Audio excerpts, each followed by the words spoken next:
មួយរបស់គុណធានសាឡនទាំងអស់គ្នាណាចាអូយប្រហែលថ្ងៃនេះគឺរវល់ជាប់ភៀវតែម្ដងអញ្ចឹង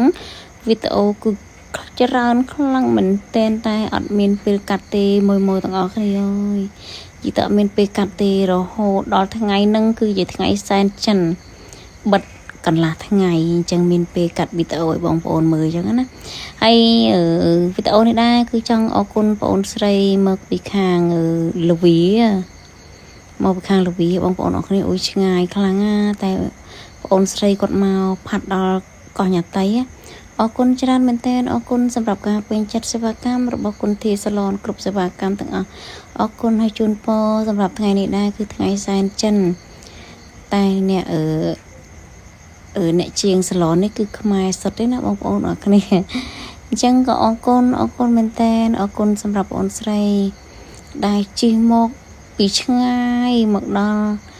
គេហៅថាក្តីស្រឡាញ់ណាដល់ពេលមានចិត្តក្តីស្រឡាញ់ហើយនឹងពេញចិត្តការមេអាប់ទៅទោះឆ្ងាយប៉ុណ្ណាបងអូនស្រីគាត់ថាបងជិះផ្លែតអញ្ចឹងណាអូយអរគុណមែនតើអរគុណសម្រាប់ពេញចិត្តគ្រប់សេវាកម្មរបស់នៅហាងគុណធាសាឡនទាំងអស់គ្នាណាអរគុណច្រើនមែនតើ